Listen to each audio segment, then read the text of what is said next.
Hola, hola, buenas tardes, ¿cómo están? Pues decidí preparar esta pequeña plática para hablar sobre algo muy importante que pues puede estar afectando nuestra salud y no nada más en salud a nivel personal, sino en la salud a nivel social, en la salud a nivel mundial y son los errores que a veces cometemos cuando administramos algunos medicamentos. Y bueno, primero, no quiero ahondar mucho en lo que es pues el uso irracional de los antibióticos. Yo creo que para eso tendría que ser un en vivo aparte donde hablemos exclusivamente de el mal uso de los antibióticos, que es lo que está provocando, ¿no?, la resistencia de diversos microorganismos, pues al efecto de los antibióticos. Quiero hablar principalmente de los errores que cometemos a la hora de administrarlos porque no sabemos seguir una prescripción médica. Ojo, no los estoy culpando a ustedes, no es la culpa del paciente o de la persona que está a cargo del paciente el hecho de que se cometan estos errores de prescripción. El error es, pues, inclusive de las farmacias que no tienen el personal capacitado. Estamos acostumbrados a que en una farmacia quien atiende es un dependiente, un empleado demostrador que nada más terminó la secundaria, con que sepa buscar los precios en la computadora es más que suficiente, cuando en el otro lado del mundo, ¿verdad?, allá en Europa, en el primer mundo, quien está al frente de las farmacias, quien es un profesional de la farmacia, un químico farmacéutico biólogo, un licenciado en farmacia, y esto es lo que hace que, bueno, se rompa ese puente de comunicación entre el médico y el paciente. Esa comunicación que no debe de perderse. Este puente de comunicación, ese es el farmacéutico, ¿sí? Porque bueno, el médico habla, son pocos los que se bajan al nivel del paciente a hablarle en su idioma, en palabras que le entienda.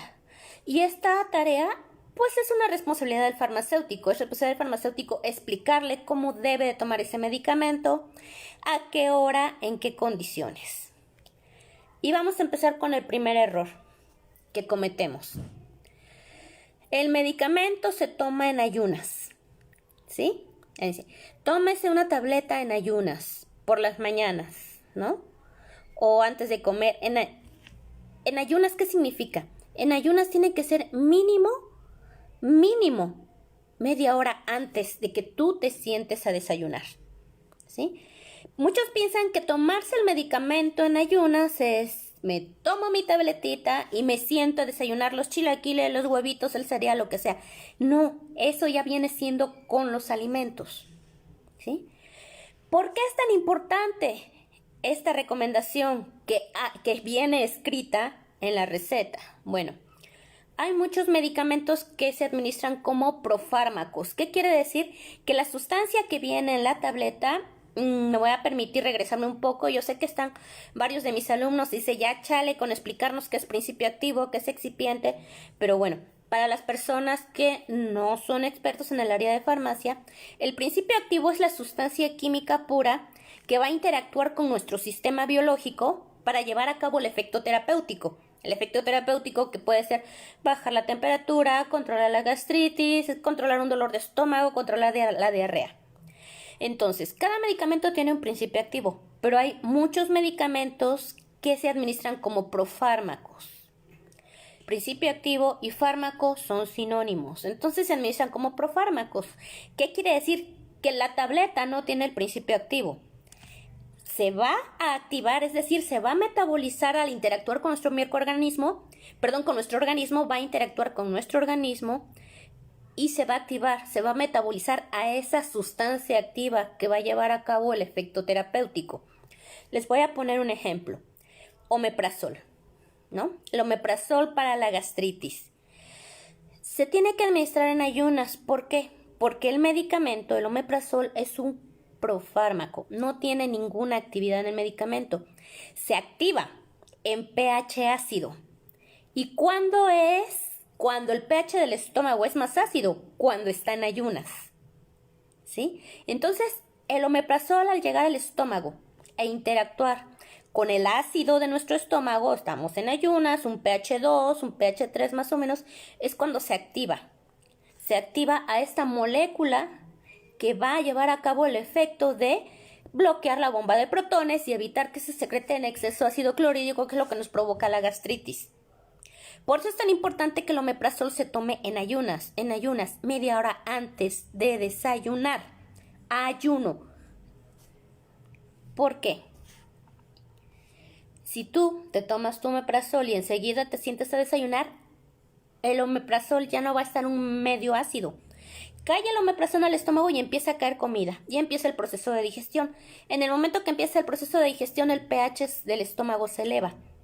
Y por lo tanto, ya no vamos a tener ese pH ácido necesario para que el medicamento se active. Se metaboliza esa sustancia activa que te va a ayudar a controlar la gastritis.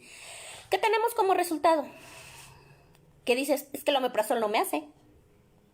El omeprazol no me está funcionando. Yo creo que esta gastritis ya es una úlcera y a lo mejor ya es cáncer en el estómago. Cuando lo único que estás haciendo es que no estás siguiendo la prescripción al pie de la letra. No te estás tomando el medicamento en ayunas. Por eso es muy importante leer muy bien la receta y que la persona que está en la farmacia, si hay alguien aquí que trabaja en farmacia, me está viendo, tienes que explicarle al paciente que es en ayunas y que en ayunas es mínimo media hora antes de los alimentos. Si es posible, 1 hora antes. Cuando te dice con los alimentos, es que bueno, ahora sí, puedes tomar tu tabletita y empezar a comer. O estás comiendo y a mitad de la comida ingerir la tableta. Esto sucede mucho con las vitaminas, ¿sí? Las vitaminas se recomienda con los alimentos, principalmente con el desayuno. ¿Por qué? Bueno, las vitaminas son cofactores, ¿verdad? Que nos ayudan a que se llevan a cabo muchas cascadas metabólicas en el organismo. La cuestión es que nosotros asimilamos las vitaminas en el orden de los microgramos. Sí, necesitamos microgramos de vitamina A, microgramos de vitamina C. Pero si faltan esos microgramos, bueno, puede desencadenar una serie de trastornos fisiológicos que nos llevan después a enfermedades más graves. Pero lo importante aquí es que se tomen las vitaminas con alimentos. Un ejemplo de ellos es el Adderall. El Adderall dice que tenemos que romper la ampolleta, vaciar el contenido en un jugo de naranja. Y dicen, no, es que el jugo de naranja ayuda a enmascarar el sabor feo del Adderall, porque son la mayoría de las vitaminas que vienen en el Adderall son lipovitaminas, o sea, son aceitosas y pues sí, tomarlas así puras sabe feo. Pero ese no es el principal objetivo. El principal objetivo es que tu organismo lo asimile. ¿Sí? Las vitaminas nosotros las obtenemos de los alimentos y si estamos tomando un complemento alimenticio hay que tomarlo con los alimentos para que tu organismo lo asimile y lo absorba y lo lleve a los lugares, a los sitios de acción que corresponde. Porque esa es la naturaleza de nuestro organismo, tomar las vitaminas de los alimentos y conducirlas a los lugares donde son necesarias. Es por eso que un jugo de frutas no te quita la sed. ¿Por qué? Porque tu organismo dice, esto es alimento. No, yo tengo sed, necesito hidratarme, necesito agua. Esto es alimento y por eso es que aunque tomes 2-3 litros de jugo, la sed ahí está, porque tu organismo lo está asimilando como un alimento. Entonces, esa es la importancia del por qué las vitaminas se tienen que tomar con los alimentos para que así se asimilen. Si no, si las tomas sin alimentos, tu organismo no las va a asimilar y lo único que vas a obtener es una orina bastante cara, porque los complementos vitamínicos son bastante caros, ¿no? Entonces, va a pasar derechito. ¿Cuál es otro de los errores? Administrar las tabletas, comprimidos, cápsulas, como le quieran llamar, pastillas, ¿verdad? Para la raza, con un traguito de agua. O los que se hacen los valientes que se la toman a capela, ¿no? Así, sin agua. Es algo muy importante que toda tableta, toda cápsula, todo comprimido, toda pastilla se ingiera mínimo con 250 mililitros de agua, ya de perdida 200 mililitros.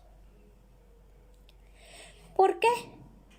La tableta al llegar al estómago tiene que disolverse. bueno, primero tiene que desintegrarse, es decir, perder esa forma sólida y luego liberar el principio activo. El principio activo se absorbe a través de la pared gastrointestinal en forma ionizada, que quiere decir en forma disuelta. Los que ya saben de química sabemos que un soluto se disuelve, es decir, está en su forma ionizada. Únicamente en esa forma ionizada, es decir, en sus iones, es decir, para los que no manejan términos químicos, la molécula ya descompuestita, ¿verdad? Ya partidita en pedacitos, es la única forma en que se va a absorber a través del tracto gastrointestinal para llegar a la sangre y llegar al sitio de acción, ¿sí? Llegar a donde va a ayudar para que baje la temperatura, para que ya no te duela la cabeza, para que ya no te duela la muela. Pero si tú no te la tomas con la suficiente cantidad de agua, la tableta no se va a desintegrar, no se va a disolver y no va a liberar el principio activo. Entonces, nosotros tenemos una velocidad de absorción y una velocidad de eliminación. ¿Qué va a pasar? Si la tableta no se disuelve en el tiempo necesario para que el principio activo se absorba y llegue a torrente sanguíneo, se va a eliminar. Y entonces tenemos problemas, ¿no? Mis alumnos ya saben esta anécdota que les digo. Está doña Chachis que le duele mucho la cabeza y le recetan un paracetamol de 500 miligramos. Pero como es una señora que ya quiere que se le quite el dolor de cabeza, porque ella tiene que barrer, tiene que trapear, tiene que hacer la comida, agarra, pum, se toma rápido la tableta, un traguito de agua y vámonos, ¿no? A seguir con el quehacer. Y no se le quita el dolor de cabeza, dice, bueno, me voy a tomar otra. Hace lo mismo, se toma una tableta, un traguito de agua chiquitito nomás para que resbale y me pongo a hacer mi quehacer y no se le quita el dolor de cabeza. Bueno, entonces tiene que tomar un medicamento más fuerte. Ya de un paracetamol pasamos un ibuprofeno, un ketorolaco, una cafiaspirina, que tiene aspirina y tiene cafeína, que es más fuerte, viene en la concentración de 600 miligramos, y no se le quita el dolor de cabeza. Entonces doña Chachis se empieza a preocupar, agarra su celular, lo empieza a googlear, y cuando dolor intenso de cabeza, y Google le dice cáncer. Tiene un tumor en el cerebro, ¿no? No, pues ¿para qué les digo? O sea, del puro estrés de leer eso, ya doña Chachis más le va a doler la cabeza. Cuando el problema que tiene es que no tomó la tableta con suficiente cantidad de agua.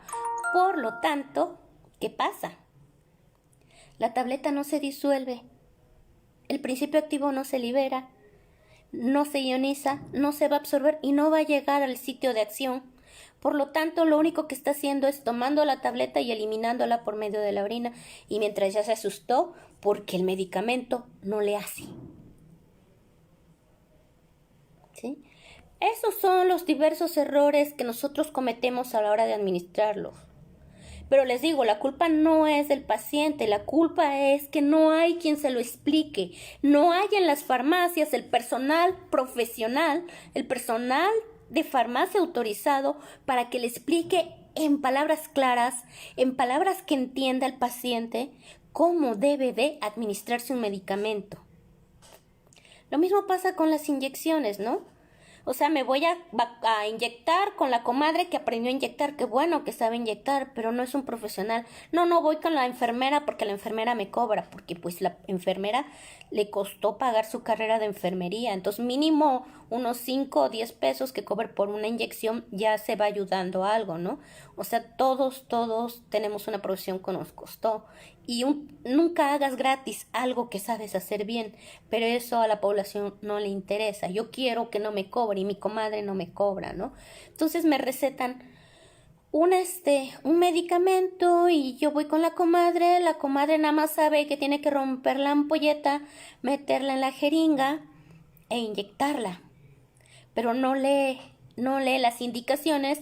Y doña Chachis, otra vez que fue a la farmacia, no había un profesional farmacéutico que le explicara que esta ampolleta era para ser diluida en 1 litro de suero. Sí, hay medicamentos inyectables que son muy concentrados porque son específicamente para uso hospitalario y tienen que diluirse, tienen que pasarse con 1 litro de suero porque son para administrarse en un periodo largo de 24 horas. Pero también el médico no le explicó esto a la señora, que tenía que este medicamento, no sé por qué, estos que les estoy platicando son casos verídicos, lo único que hago es cambiar el nombre de las personas, Entonces no sé por qué se lo receta a una persona que no estaba hospitalizada. El de la farmacia no se lo aclara. Va la comadre con su otra comadre. La comadre agarra y se lo inyecta y vámonos. En un ratito doña Chachi se empieza a tener dolor de cabeza intenso, zumbido en el oído, le sube mucho la presión y se va a urgencias. ¿Por qué? Por una sobredosificación de ketorolaco. Un ketorolaco que era una solución concentrada para ser diluida en 1 litro de solución fisiológica y pasarla en un periodo de 24 horas. La mayoría de los problemas que se presentan en los pacientes tiene que ver más con las complicaciones por errores de receta, errores de medicación y errores de administración, y esto también se da a nivel hospitalario. Mis colegas que están en distintos hospitales no me dejarán mentir. Ojalá algún día pueda invitar a uno de mis compañeros para que les explique los errores que se cometen a nivel hospitalario. ¿Por qué? Porque las interacciones medicamentosas no las consulta el médico. No puedes administrar 2 o 3 medicamentos al mismo tiempo si no averiguas si hay alguna interacción medicamentosa. ¿Qué es una interacción? Una incompatibilidad. ¿Qué quiere decir? Que estos 2 medicamentos o 3, acuérdense que los adultos mayores tienen una polifarmacia ahí, ¿no? O sea, toman el medicamento para la presión, toman el medicamento para la glucosa, ¿verdad? Para la diabetes, como dicen las señoras, ¿verdad? Aparte toman para pues sus dolores de huesitos porque además ya tienen reumas, etcétera. Un montón de medicamentos toman los adultos mayores, ¿no? 4 o 5. Yo con mi papá y veo. Entonces yo tengo que estar viendo cuáles pueden interactuar y cuáles no. Y tenemos evidencia de que muchos pacientes fallecen por interacciones medicamentosas. Claro, eso ya corresponde al hospital, a los médicos, pero si los médicos llegan en los hospitales, se llega a cometer este tipo de errores, ¿qué será de los simples mortales que vamos a comprar un medicamento a la farmacia y no hay un personal profesional del área de salud que nos diga cómo tomarlo? Porque la mayoría de las farmacias lo que quieren es vender, ¿no? Y no nos importa que a veces ese medicamento no lo necesite o explicarle cómo debe de tomarlo. Luis Sánchez, hola Luis Sánchez, a mí también me da gusto saludarte, gracias. Le voy a platicar otra anécdota, la ventaja, ¿no?, de ya ser vieja y ya haber trabajado en otros lados. Yo hace mucho tiempo trabajé en la ciudad de Puebla en una farmacia, entonces ya era tarde, eran como las 6:30, como estas horas, ¿verdad? Yo era gerente de farmacia. Y me habla una de las chicas, las empleadas de mostrador. O sea, la ventaja es que yo sí era QFB. Y eso lo sabían mis empleadas. Y me decían cualquier cosa, ¿no? Duda que tenían. Me dice, jefa, venga, jefa. Le digo, ¿qué pasó? Es que aquí el señor dice que le vendamos una cajita de ibuprofeno porque le duele mucho la cabeza. Era un campesino, ¿verdad? Un señor que tendría unos 60 años, ¿verdad? Venía del campo, porque sí, la sucursal donde yo trabajaba estaba a la entrada de Puebla, salida a la recta de Cholula. Entonces venía del campo el señor y dices que me duele mucho la cabeza y yo quiero que me venda una cajita de ibuprofeno. Pues no se venden tabletas sueltas, ¿no? Miren, yo con tal de vender, no sé quién le está dando, me divierte y quién tiene tanta risa de que yo le esté explicando sobre los errores de medicación. Pero espero que tu familiar nunca tenga estos problemas, ¿no? De que algún medicamento le cause un efecto adverso. Pero bueno, qué bueno que le divierte mucho la salud de las personas. Ojalá no estés al frente de una farmacia y ojalá nunca a tus familiares les pase un problema de estos. Entonces, como yo les comentaba, esta persona que venía del campo le dolía mucho la cabeza y decía, véndame una tableta, me duele mucho la cabeza. En verdad, con tal de vender, yo le vendo la caja de tabletas de ibuprofeno. Entonces, le digo, a ver, ¿usted ya comió? No, dice, mi señora me puso un taquito, pero no me lo he comido. Obviamente, este señor venía de estar trabajando todo el día de sol a sol, estaba deshidratado y no había comido. Le digo, vamos a hacer una cosa, Jefecito chulo, le digo, deme usted su taco que le echó su señora. Nosotros teníamos un hornito de microondas ahí adentro de la farmacia donde calentábamos la comida como buen godín.